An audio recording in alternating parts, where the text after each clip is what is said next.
For those of you that haven't been following the channel for any length of time, I've got two Winchester Model 70 featherweights with some accuracy issues. And I've been working on them off and on for, we'll just say, a long time now. And those of you that have been following the channel, well, y'all are very familiar with these two rifles.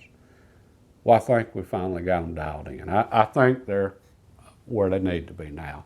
And of the two, this is the easiest one by far right here. This is a 2013 featherweight chambered in 7x57, original factory stock on it, warped, and was causing a lot of accuracy problems. So this is the replacement stock, and I just had to bed the action to the stock and free float the barrel. The great thing about this one is I know this is a very accurate rifle. It was tack driver straight out of the box the day I got it until my stock started warping. Okay, so any issues, accuracy issues we run into now with this rifle, they're on me. Okay, and a few weeks ago, right after I bedded it and free floated the barrel, we carried it to the range and the accuracy was not there.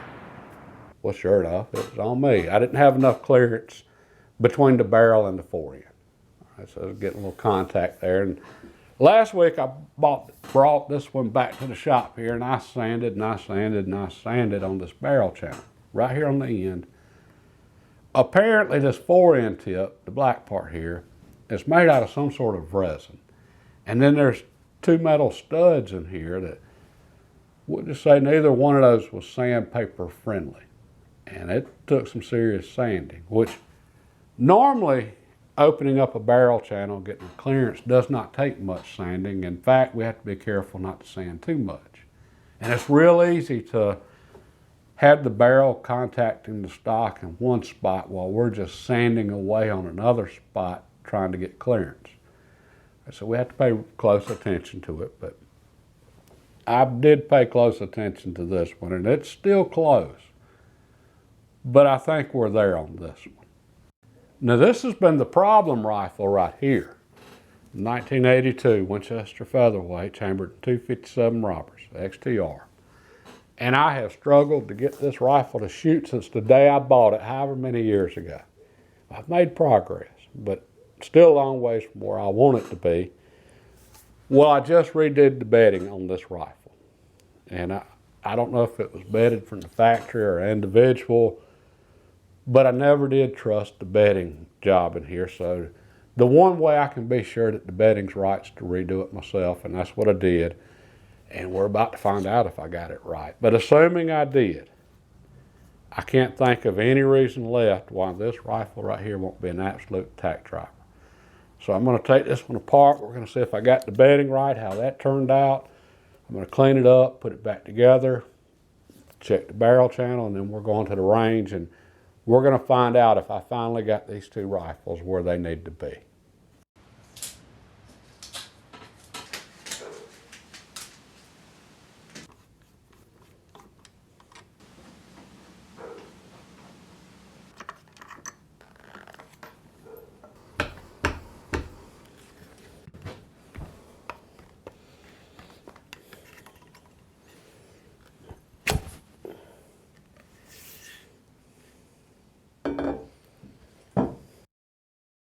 And that looks really good. That might be about the finest bedding job I've ever done on a rifle right there. It took a little while, but I got everything put back together on the 257 Roberts, everything cleaned up, scope put back on here. We've got about 12 thousandths clearance at our lowest point in the barrel channel between the barrel and the stock. So this rifle should be ready to go. There's only one thing left for us to do now, and that's get to the range and go see what we've got.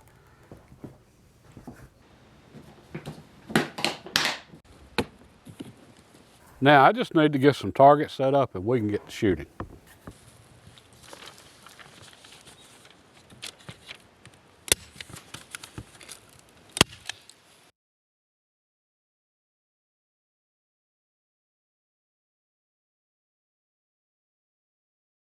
And with that, we should be ready to go.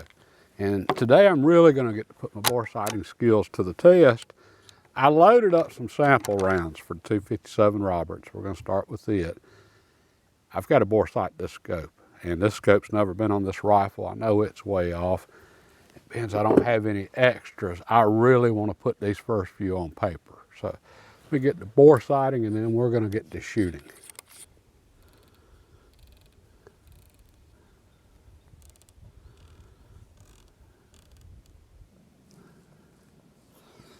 All right, I think that'll get us on paper.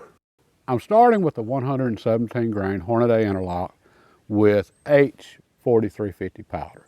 And what I'm doing is, because of all the work I did, bedding to action, free floating the barrel and so forth, and I never found a good load in the past that I could get great accuracy from.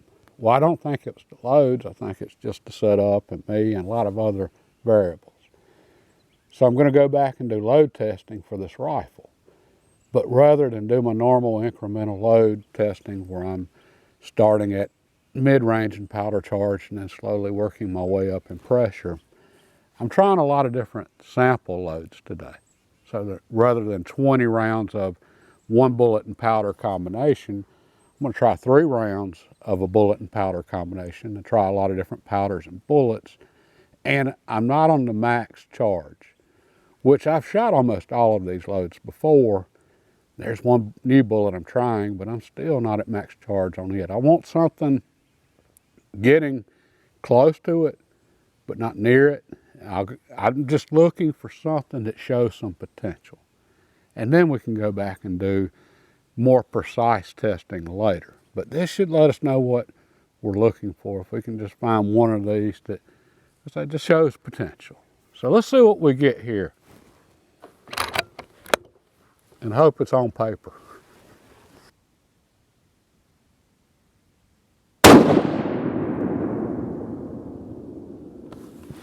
That didn't look too bad.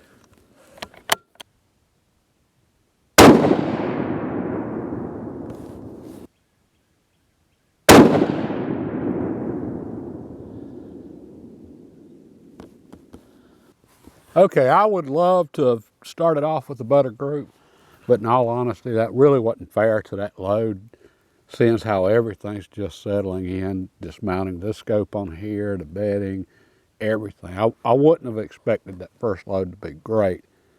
I was just hoping. All right, let's try the 7 Mauser next while we let this barrel cool. This one's going to be simple. Either it shoots or it don't. I've got a load that I know shoots well in it, and I'm not expecting the first group to be great. Everything's just settling back after opening up the channel and stuff. But that second group's the one we're going to pay attention to. And if this first one shoots great, well, hey, that was just a bonus.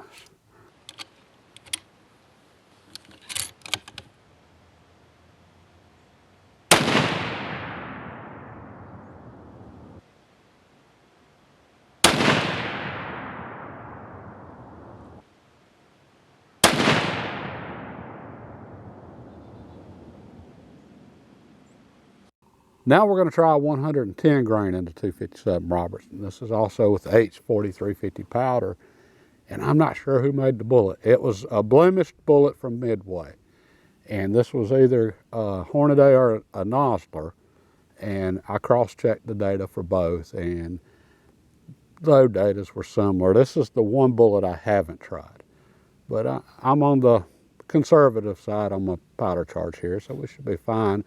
I just wanted to try this bullet just to see if I could see if it would show some signs of accuracy.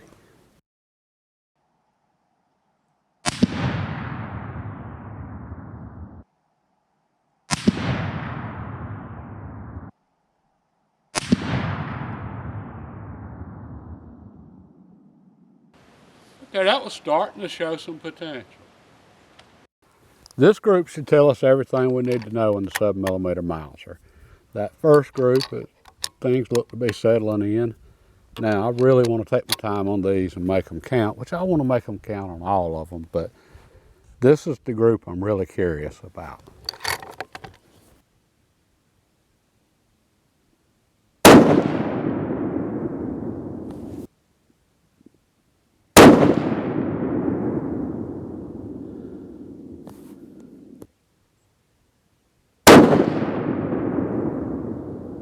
All right, I had to mess up the third one and pull it, but I know I pulled that one. I don't know if that 7 Mauser is settling down or if I am, but it's starting to come in. It's still not quite there yet, but it's getting there. Okay, on 257 Roberts, our next load is a 117 grain Hornady interlock, but with H4831 powder. So this should be interesting. I've been wanting to try this powder in the 257 Roberts just to see what we get.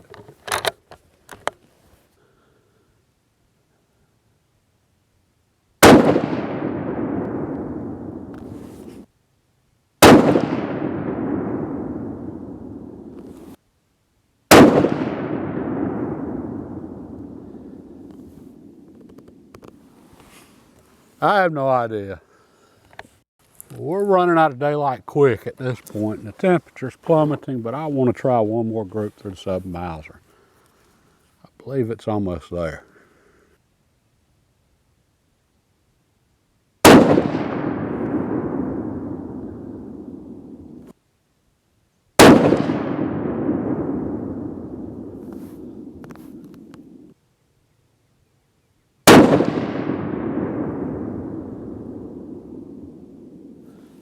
No, not what I'm looking for. Now we're going to try some 120 grain Spear hot cores in the 257 Roberts, and this is with the IMR 4350.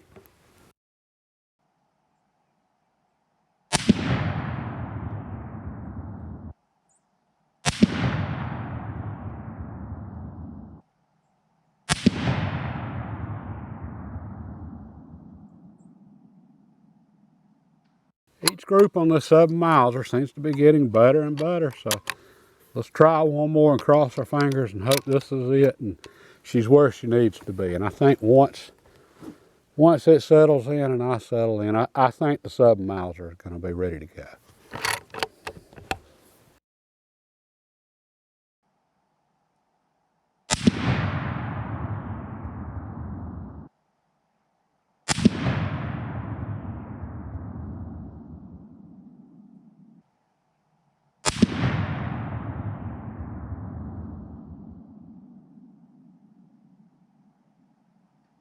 Now for our last group with the 257 Roberts, and again, these are the 110 grain polymer tip boat tail, whatever they are, with IMR 4350. And the 7 Mauser are starting to come in. I'm confident we're pretty much where we need to be with it. I just need to shoot it a little more. This one, I was really hoping we would see something a little bit better out of it. But hey, we got 3 more shots to see something to get us excited.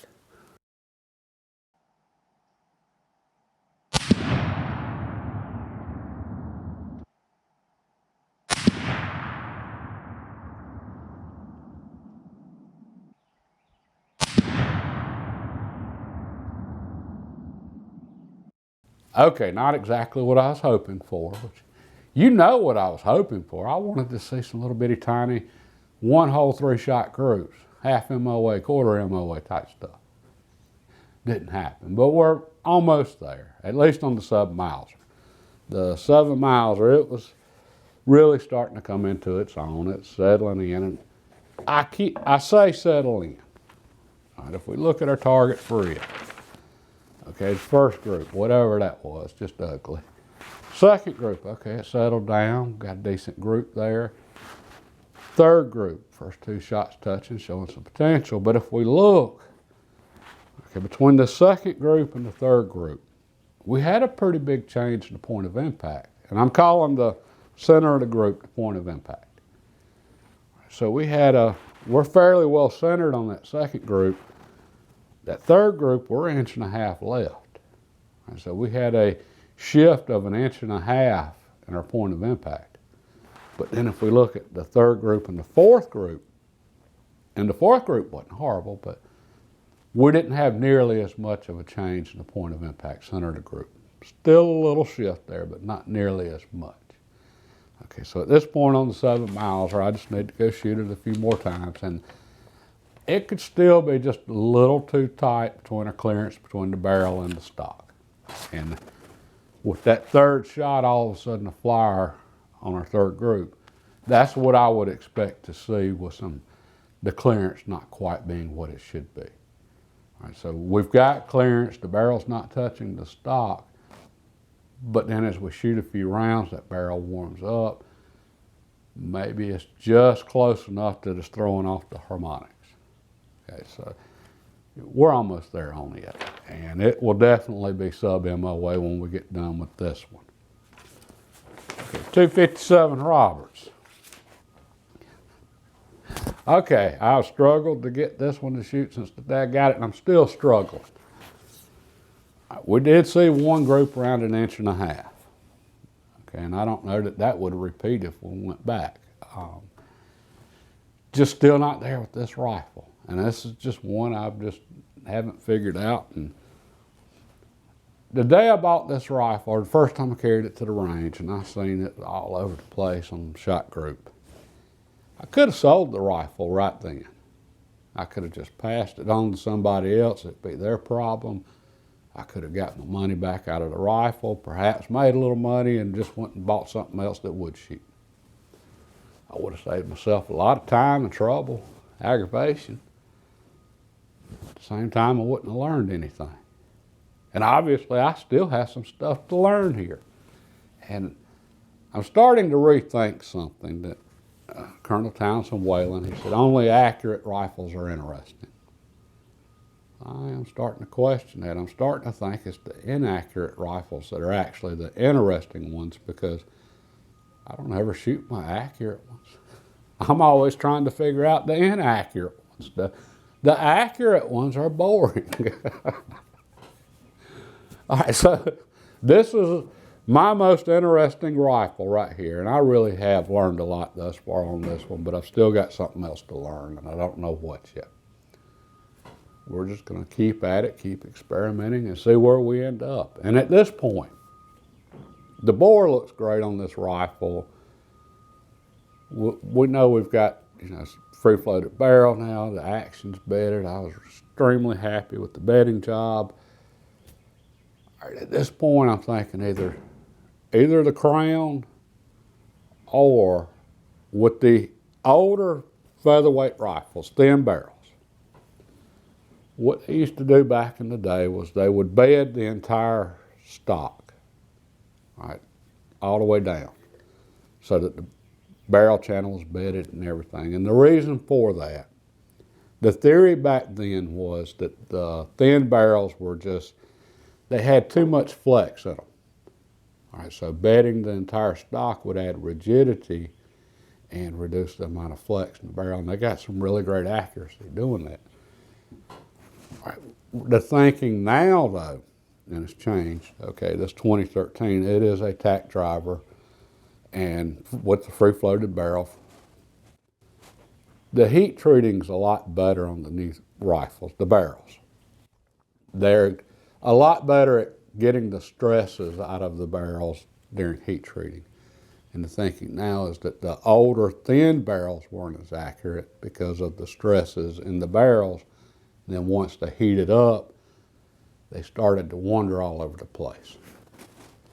Okay, this is an 82 rifle. I don't know how the heat treating was on this particular one, and what that led to was just inconsistency.